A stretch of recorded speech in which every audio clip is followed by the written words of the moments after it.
Avec le prix Nobel de littérature en 2008, qui est, vous le savez, donc le niçois Jean-Marie Gustave Leclésio. Il écrit, et pas seulement, il est également en quête, et ça fait partie de son travail, car il se déplace dans le monde entier, perpétuel de sens de la littérature au sein de la société, au sens le plus large du terme, et le plus universel du terme, puisque son nouveau livre est un recueil d'une quinzaine de conférences qu'il a prononcées en Chine. Il livrait une réflexion, donc, à travers ces conférences sur les grandes œuvres littéraires qui ont marqué son chemin d'écrivain. La question que nous nous posons aujourd'hui est vaste. Leclésio est-il un trésor de la francophonie, un trésor national français? En tout cas, les Chinois, eux, semblent prêts à l'accepter comme une sorte de trésor national. Voici donc ce livre que je voulais vous présenter, qui s'appelle 15 causeries en Chine, aux éditions Gallimard. Et je vais commencer au hasard par Sylvestre. J'ai beaucoup aimé ce livre. Alors j'en ai discuté un tout petit peu parce qu'on parfois on échange avec Michel qui me disait c'est un bon résumé de son œuvre, moi qui ai lu beaucoup de ses livres. Et je lui disais...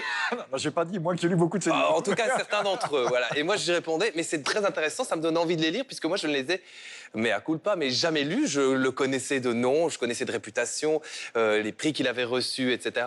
Je connaissais sa réputation aussi d'humaniste, mais je n'avais jamais eu l'occasion de pouvoir y goûter. Et j'y ai goûté au travers de ses conférences, au travers de toute une série de sujets qu'il aborde, comme effectivement la littérature, ça tourne beaucoup autour de la littérature. Il parle beaucoup d'interculturalité aussi, entre la Chine, entre l'invention de l'écriture, entre l'invention de l'imprimerie, de décolonialisme, enfin toute une série de choses qui traversent visiblement son œuvre. Je dis visiblement, puisqu'encore une fois, je ne l'ai jamais vraiment lu, mais ça m'a donné beaucoup. Je vais vous donner quelques livres. Hein. Le chercheur d'or qui raconte l'histoire de sa famille, il est mauricien d'origine. Désert, qui est un livre absolument sublime, qu'il a écrit donc dans les années 80-90. Et donc il a commencé, il faut dire que Leclésio est un homme absolument sublime, par le procès verbal, qui est donc un livre qui appartient un petit peu, tout en n'y appartenant pas, donc à l'école du nouveau roman qui se déroule justement dans sa ville, qui est celle de Nice. Mais vous avez le droit de continuer. Et je terminerai par le début du livre, parce que généralement je termine un livre par le préambule, généralement par la préface, que je ne lis jamais avant, paradoxalement, et qui est un bon résumé en fait de ce personnage, effectivement ce trésor national, qui est résumé en plusieurs points. Il aime les livres, il écoute les gens, il aime l'aventure, il est épris de justice, il aime l'amour et c'est un homme simple. Et je trouve effectivement que ce livre résume bien cet esprit et cet état d'esprit. Donc trésor national pour moi, oui. Michel, puisque vous êtes le duo, le binôme. Oui, alors simplement ce qui manque dans ce livre, évidemment, c'est la plume de Leclésio qu'on retrouve dans ses romans. Et là, ce n'est pas la même, puisque ce sont des discours, des retranscriptions de causeries qu'il a données. Donc manque cet élément-là.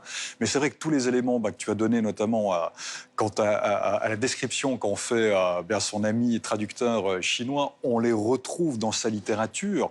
Ce sont, voilà, alors évidemment romancés.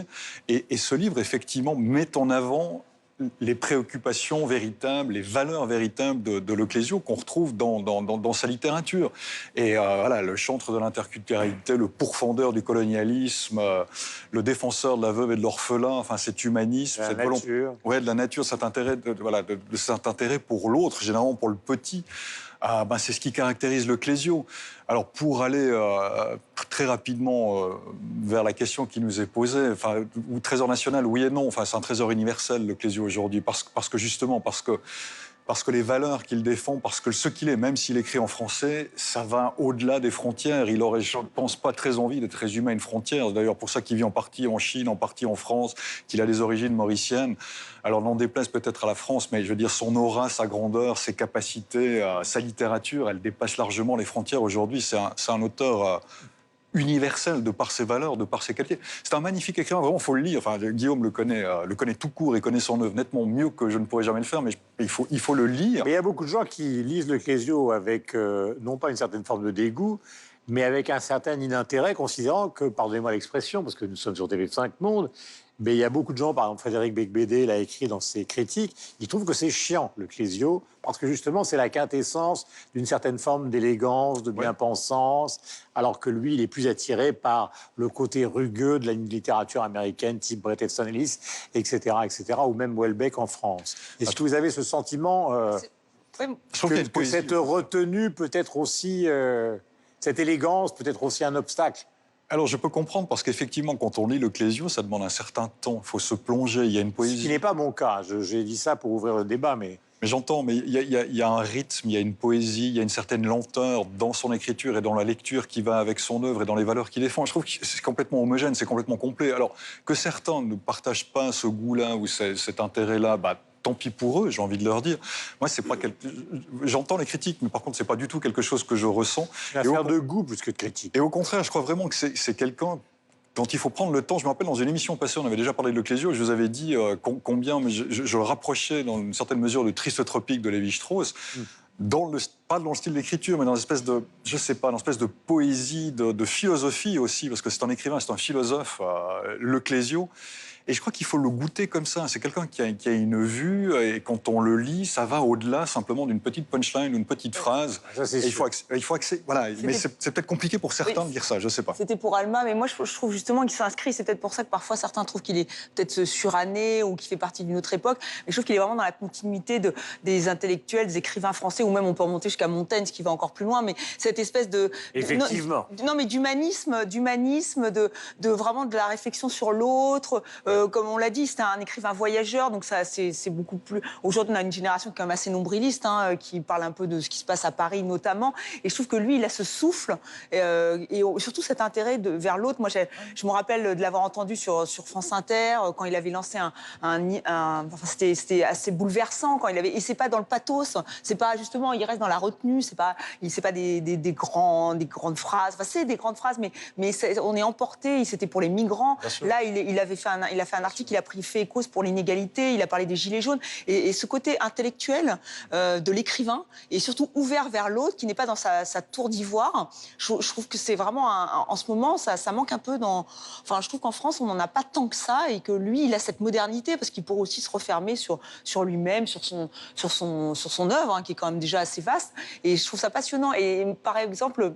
Il y a beaucoup de jeunes gens, alors parce qu'il a étudié à l'école, qui reviennent sur l'Africain, où il parle de son enfance en Afrique, qui était quand même assez dure, dans les cases avec son père. Et on sent que les enfants sont extrêmement touchés par son écriture. Donc, il est vraiment, pour moi, c'est vraiment un trésor national, alors peut-être universel, mais il perpétue cet esprit. Alors, je ne vais pas paraphraser, là, ça va faire très grand mot d'Emmanuel Macron, l'art d'être français. En fait, là, je trouve qu'il a...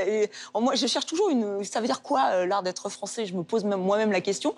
Je trouve que Le Clésio, il a un peu Enfin, en tout cas, il a une certaine forme d'art d'être français. Par votre gestuelle, on évoque la noblesse. Voilà, je trouve qu'il est noble. Voilà, il est élégant, il est noble. Ouais, et puis son œuvre durera surtout, je pense, vraiment. Il faut aussi remarquer que c'est une génération d'écrivains, en tout cas en France, qui était marquée par une diversité, car vous trouviez à la fois Michel Tournier dans un registre qui est celui du conte, Françoise Sagan, même génération, même si elle nous a quittés, Patrick Modiano, qui a eu aussi le prix Nobel de littérature, Claude Simon, qui a eu aussi le prix Nobel de littérature, qui lui était un pur nouveau roman, et donc Jean-Marie Gustave Le Clésio avec ses causeries en Chine. Mais vous ne vous êtes pas exprimé encore, ma chère Laura, et vous plongez vers votre écran. Avec les réseaux sociaux. Alors, il est effectivement moderne, mais il ne va pas jusqu'à alimenter les réseaux sociaux lui-même. C'est pas le genre. Non, c'est pas le genre. Donc, ne le cherchez pas en tant que personnalité, ni sur Instagram, ni sur Facebook, ni sur Twitter. En revanche, on parle de lui. Il y a même une association, un site internet, une association de lecteurs qui permet justement aux lecteurs d'échanger entre eux. Et je rejoins tout à fait ce que disait Michel. C'est au-delà d'être un trésor national, c'est véritablement un trésor universel. Il suffit de taper Le Clésio sur Instagram et de voir toutes les couvertures de ses livres traduits dans toutes les langues avec les commentaires qui vont avec. Et il est totalement encensé. C'est quand même quelqu'un d'engagé. Et par rapport à ses prises de position, il est très peu critiqué par rapport à d'autres écrivains. Donc il est presque intouchable. Ce qui est très rare sur les réseaux sociaux. Voilà, il est assez proche de votre ville de cœur, Nice. Il est niçois. Il est niçois à l'origine. Mais il n'est pas dans la posture, justement, dans son engagement. C'est pas une posture. En tout cas, sur le plan... Attends, on va donner la parole à Magazine, mais sur le plan vraiment biographique, c'est le chercheur d'or qui raconte le mieux l'histoire de la famille, cette famille, justement, née dans l'océan Indien. Marie-Christine. Oui, c'est une œuvre colossale, à mon avis. Depuis le procès-verbal que vous évoquiez, Guillaume, de 1963, il évoque la littérature comme comme une œuvre. C'est une gratitude qu'il exprime dans sa conférence, comment il est redevable à la littérature, comment la littérature le fait exister. Moi, c'est ce que je découvre à travers toutes ces conférences données en Chine. Le lien étroit aussi qu'il entretient avec le milieu littéraire chinois. Et c'est assez fascinant et savant aussi, parce que c'est bourré de références. Moi, j'adore ça, parce que s'il y a un mot, une référence qu'on ne comprend pas, ben on se débrouille pour la trouver, cette référence. On se débrouille pour découvrir de qui parle-t-il, au fait.